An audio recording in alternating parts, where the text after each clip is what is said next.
Bonjour, à la une des quotidiens, paru ce vendredi 26 janvier 2018, enquête sur la tuerie de Boffa, la vérité sort du maquis, titre le quotidien, qui revient sur les révélations du procureur de Ziguinchor, Alioune Abdoulaye Sylla, qui est sorti de son mutisme ce jeudi pour donner un compte-rendu détaillé de l'enquête. Selon le procureur de Ziguinchor, l'attaque a été planifiée et exécuté par un chef d'une faction du MFDC, renseigne le journal Le Quotidien. Justement, concernant le trafic de bois, l'État corse les peines avec le nouveau code forestier qui a été adopté lors du dernier Conseil des ministres, nous dit Le Quotidien. Le journal LAS nous apprend à sa une que la piste du MFDC se précise. Selon le procureur de Ziguinchor, ce massacre découle d'un règlement de compte entre les bûcherons et les villageois riverains organisés en comité de surveillance de la forêt. Les détails, page 3 de l'AS.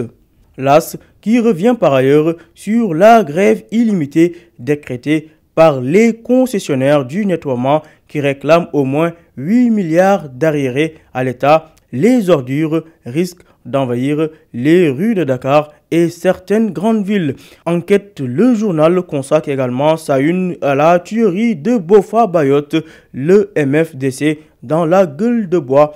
Peut-on lire à la une du journal Enquête. En effet, face à la presse hier, le procureur de Ziguinchor a enfoncé les personnes arrêtées. Le journaliste René Copin-Bassène aurait-il planifié et exécuté l'attaque du 6 janvier, s'interrogent nos confrères de l'enquête. L'observateur, de son côté, fait des révélations sur une mort suspecte de l'un des présumés coupables de la tuerie de Boffa. Les enquêteurs échappent au meurtre. Selon l'Obs, Bourama Sané avait inhalé du khémé pour aller succomber dans les locaux de la gendarmerie et ainsi traîner l'État dans la boue. Les détails, pages 6 et 7 de l'Obs. Vox Populi nous apprend à sa une qu'en Casamance, des touristes espagnols ont été braqués et violés. L'attaque a eu lieu hier après-midi entre le village de Karong et celui de Katabade, près de Djouloulou. Selon Vox Pop, le véhicule qui transportait les touristes était en provenance de Kafountine avec à bord 4 Espagnols, dont 3 femmes. Les assaillants ont emporté près de 3 millions de francs CFA. L'armée sénégalaise a lancé la traque.